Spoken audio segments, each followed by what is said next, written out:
This is Doug DeMuro, and today we're going to talk about car brands that will fail.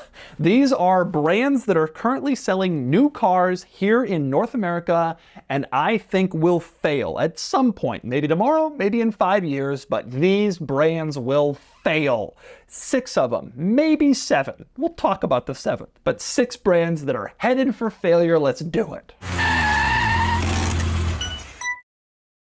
Today's video is sponsored by Cars and Bids, which is my online car auction website for modern enthusiast cars. So far, Cars and Bids has sold almost $500 million worth of cars, all sorts of special, interesting stuff like this, and this, and this, and this. So, if you're looking to buy or sell a cool enthusiast car, do it at carsandbids.com. Okay, 6 car brands that will fail. Now, I haven't put these in order of failure.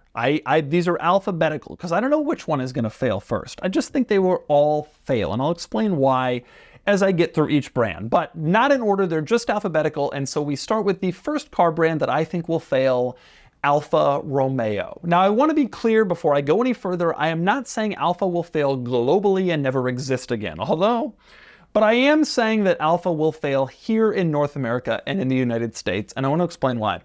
10 years ago, Alfa comes back to the US after a 20-year hiatus. So Alfa hadn't sold cars in the US since 1995, and they came back like 2015 with like the 4C and the Giulia and the SUV, the Stelvio. And they were back. They were doing it. You know, they had sold the 8C sports car in very small numbers in like the late 2000s. But otherwise, we had been 20 years without Alfa Romeo here in the States. And it was doing okay in Europe throughout that time. They were making pretty good, cars like the BMW 3 Series, but they inspired more emotion. That was sort of the Alfa way. And then they came back, and there was a lot of fanfare when they came back. They came back with an SUV and a sports car and a sedan, like they're going to take on BMW. And I think those first couple years in retrospect were sort of the heyday. Like they did take on BMW briefly, but then BMW redesigned the 3 Series, and then they redesigned the 3 Series again. And now Alfa's still selling the same old Giulia, more or less, and it's not really that compelling anymore. The technology, the driving experience, the interior quality, not really there. The Stelvio, same deal. It was like, this is going to take on the X5, the X3, and it did for a little bit, and especially the Stelvio Quadrifoglio was like a really impressive. At the time, it was the best handling SUV I had ever driven. But again, then the rivals kind of refined and improved, and that was left out in the dust, and the technology got bad, and the Stelvio is now like a lease special car. Like when you see one, it's only because someone got an incredible lease deal on one because Alfa's so desperately trying to shove them out the door. They're now trying to peddle a new crossover called the Tonale, which is a compact luxury crossover that again is really not selling. It's based on the Dodge Hornet, which is also not selling and which has been very poorly reviewed. But then so there's an Alfa version of a Dodge Hornet, and that already is like, why am I spending more for it? It's not like Toyota and Lexus here. You know, you're starting at a lower level and you're ending at a lower level. Like it's really not all that compelling of a car. The 4C is long gone. The sports car that made Alfa cool and exciting again, that's gone. And so there's one old product, the Giulia, another old product, the Stelvio, the Tonale, which is brand new but has been talked about for years. I mean, they first announced this at an auto show, probably around the time the Cybertruck was announced, and I think the Cybertruck may have beaten it to the market, or it was damn close. It just has not been a strong, forceful run for Alfa. And as I sit here and think about their product line, I mean, BMW currently offers 7 SUVs, the X1 through the X7, right? They offer, and the iX, an electric car. They have the 3 Series, the 4 Series, the 1 Series, the 2 Series, the 5 Series, they got all this stuff. And Alfa's got like nothing. And they're not really coming out with much. Like I'm not sitting here like, oh, I'm really excited for the next Alfa whatever. And so I'm really not thinking that brand is going to have a very strong, there's just not putting a lot of investment into the Alfa Romeo brand. And when you think about Stellantis, the owners of that brand, and also, Fiat, Chrysler, Dodge, Ram, all those brands, Alfa's not really at the forefront of their mind, at least here in North America. Now, I will say, I think if Alfa had been correctly managed And I think if Alfa had been really given a lot of money to develop a BMW-like lineup, I think they could have successfully had a pretty good run at BMW. They had this brand reputation of being Italian and cool. They had beautiful styled cars. They were this sort of fun newcomer. You know, Hyundai was a newcomer and people are like, who wants that? Alfa was a newcomer in a totally different way. It was like, whoa, cool. And it just could have been something. And I think there was some concern within the Stellantis world that Maserati would maybe have kind of a negative effect on Alfa Romeo if Alfa went too far, and there was some nervousness there, and it just didn't work all that well. And it hasn't, and it isn't, and I don't think that it's going to. Okay, next brand that is going to fail. And then this is another one that is not going to fail globally, but here in the United States it will. Buick. General Motors has 3 brands: Chevrolet, Cadillac. So Chevrolet is the regular one, Cadillac's the luxury one, and then GMC is the one where they give dealerships trucks even though they aren't a Chevy dealer.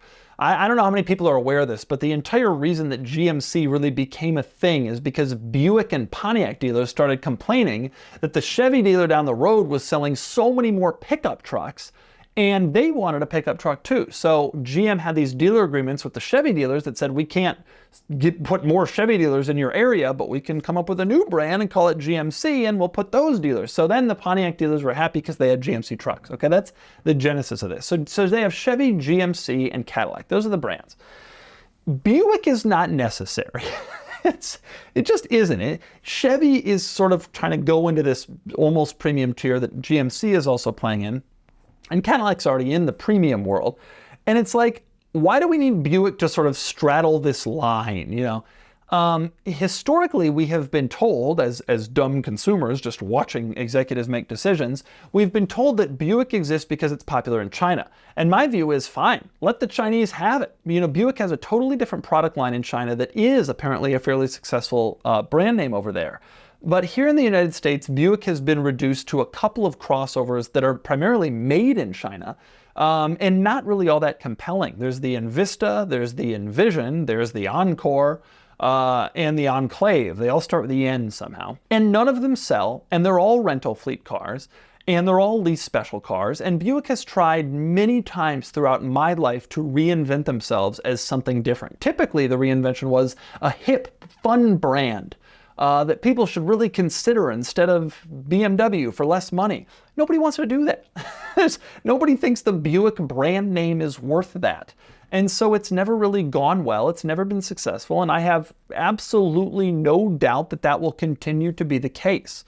I don't really see any reason why Buick continues. You know, why can't you just sell these vehicles as Chevrolets, or even as kind of a down market line with the Cadillac brand? BMW has the X1, Mercedes has the GLA. Why not give Cadillac the Envista, whatever that is, and make that, you know, kind of the entry-level Cadillac? And what's the point of having Buick as a brand? It just doesn't make sense to me. And the sales numbers continue to be slow. The profit margin must be razor thin. These new Buicks are in the mid $20,000 range. It's a tough price point to sell a car. They're just not all that desirable. And the brand is just not all that compelling.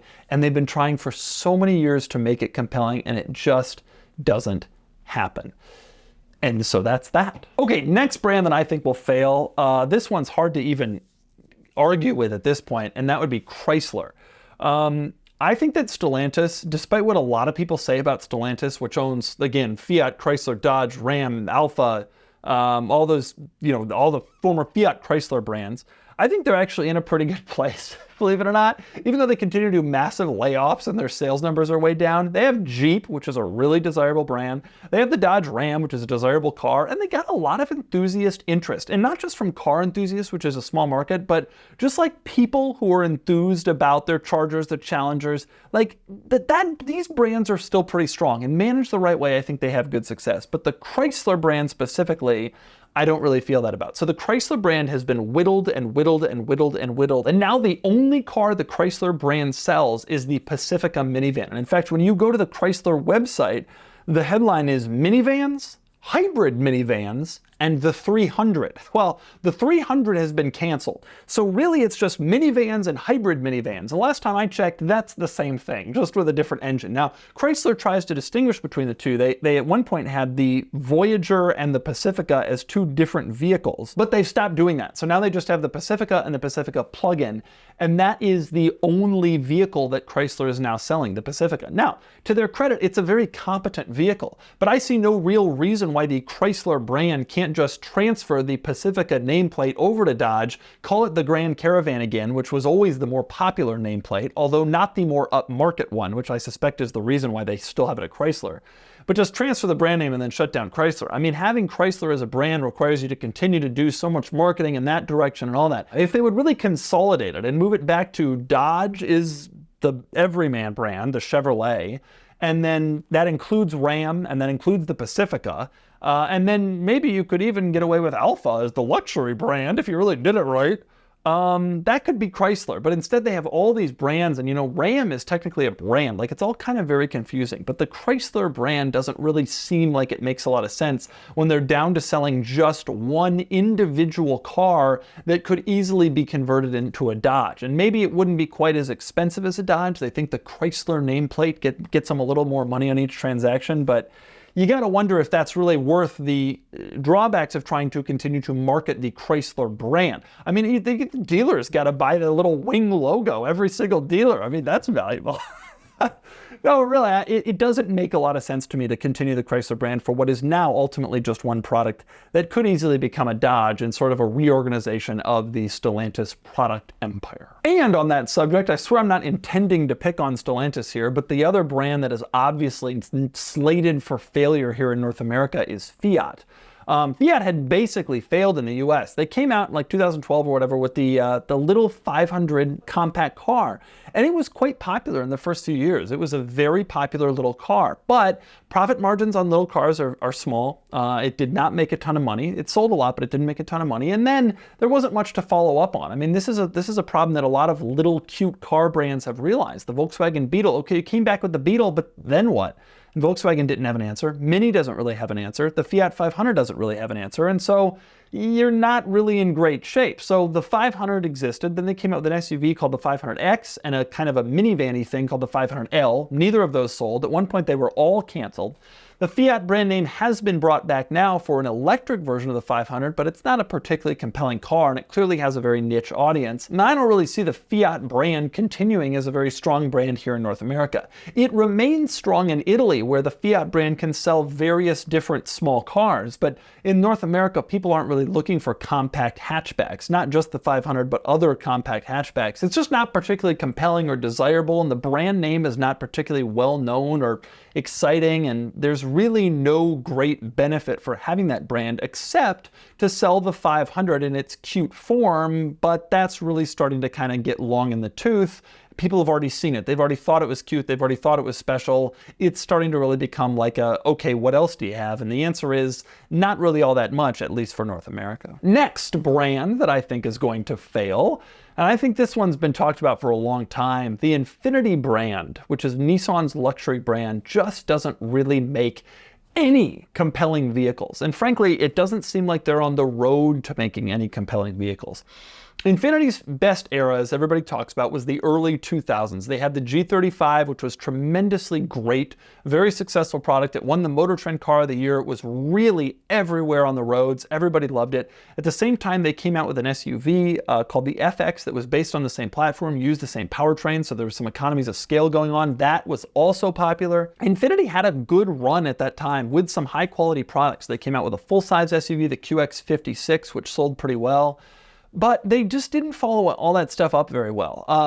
Infiniti, 10 years later, kind of rebranded all their cars to have names starting with Q, which sort of lost some of the identity that they had built up with the earlier models. You know, the G and the FX. Now they were all Q something in a very confusing lineup that people don't really understand. The cars are technologically behind. From a pricing perspective, they really only get out the door with significant incentives.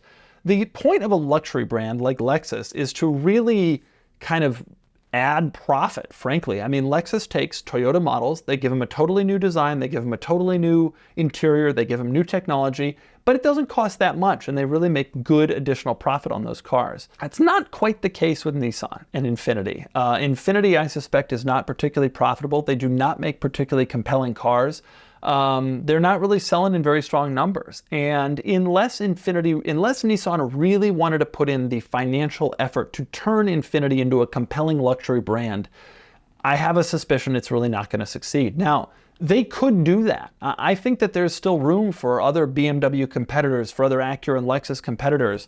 Lincoln is trying it now, and this to some success, but it really seems like Nissan wants to have the benefits of a luxury brand without putting in the investment into a luxury brand that is required to do that. BMW did not get where it is by slacking off throughout the 70s, 80s, 90s, and 2000s. BMW is now very successful, regardless of what enthusiasts say about how it's dying. It's a very successful brand with very good sales numbers and profit margins, and Infiniti wishes it could be in that space, and they're just not willing to put in the investment to really create the lineup of compelling cars that it needs at the right price. And so it just kind of goes along year after year, sort of barely making it, but again, not particularly compelling or desirable. Next up, my last certain brand that I am definitely sure is going to fail, Mitsubishi. Mitsubishi has been selling cars here in North America since the 80s. Initially, Chrysler was bringing in Mitsubishis in the 80s and rebadging them as Chryslers. And then Mitsubishi decided they wanted to get in on the US market themselves. And so they did. And so they've been selling cars here since the late 80s, and it's gone reasonably well at times. In the 90s, it was kind of their heyday. They had the 3000 GT, which was cool and exciting. The Montero and the Montero Sport were selling pretty well. The Galant midsize sedan, it was all going okay. And then in the early 2000s, things kind of started to take a turn. Some of the products were canceled. They were getting old. They weren't as desirable anymore. They didn't put the effort into really keeping them fresh to compete with Toyota and Honda. And it's just kind of dropped and dropped and dropped from there. These days, the most compelling Mitsubishi product is the Outlander, which offers a plug-in version. It's not very compelling. It's good because there's not a lot of plug-in SUVs out there, and the few that are, like the Toyota RAV4 Prime, are pretty expensive and pretty hard to come by. There's not a lot of production of them. And so if you go down the RAV4 Prime road and you're looking for something like that, and then it's like, well, I can't find one, then you end up with a Mitsubishi. But that's not really the position you want to be in as an automaker. It's sort of like a perpetual second choice. You want to do better than that, and that's just not where Mitsubishi is. They've been selling the Mirage for years. It makes almost no money. It's a very low-margin car. It's not a desirable car. Nobody wants it. A lot of people make fun of it. And the Mitsubishi brand just is not where it was. There was a lot of excitement behind it 15, 20 years ago. And I just find it hard to even believe they've still continued to hang on this long, considering that their products are not especially compelling. They don't seem to really react that greatly to the taste of the US market, because Mitsubishi is a strong selling brand in Asia and Australia and other markets. But for some reason, they continue to stick around in the US, despite not really having a great foothold and not really having any great products or any real reason to be here. But they've remained, and they still remain. For reasons I don't know, but I have to imagine it can't last for that much longer. Now, the final brand I want to talk about, one that I think might fail, but I'm not really sure, is Mini. So Mini came out, they revitalized the Mini Cooper back in the early 2000s, and it was the coolest thing in the world. And young people today don't realize this, but car enthusiasts were obsessed with Mini because they came out with a hot hatchback that was really fun and exciting. And I remember that 03, 04, 05, 06 to 2015 era, car enthusiasts loved Mini. Like, it was the coolest car enthusiast brand. And it had buy-in from like old ladies who wanted something cute. You know, it was like a perfect combo. Like, it was like, we're selling these things to young men and old ladies and everybody else. And then Mini ran into the problem that I described a couple of minutes ago, which is you're a retro brand that's based entirely on retro stuff. Where do you go next? You came out with your retro car, the Mini Cooper. What do you do next? And Mini has been trying to answer that question for 10 years. And in Mini's case, the answer has been various different things. It was a split off in different product lines. So they came out with the Countryman, which was an SUV Mini. They came out with the Coupe, which was the backward hat Mini. They came out with a convertible. They came out with the Roadster. They tried to do all these different things like, hey, we're not just the Mini, we can do other Minis. Some were more successful than others. The Countryman was relatively successful. The convertible was nice, but the Roadster and the Coupe failed. The Paceman was a two-door SUV. That failed. They were just trying, like, let's expand Mini. And they came out with an electric one. It did okay. That was their goal. Here we are now in 2024, and the Mini cars have all gotten pretty big, and enthusiasts have abandoned them as a result. Like, the fun, exciting enthusiast brand that Mini was has kind of become this like, oh, these things are so big, they're so expensive for what they offer, it's not really desirable.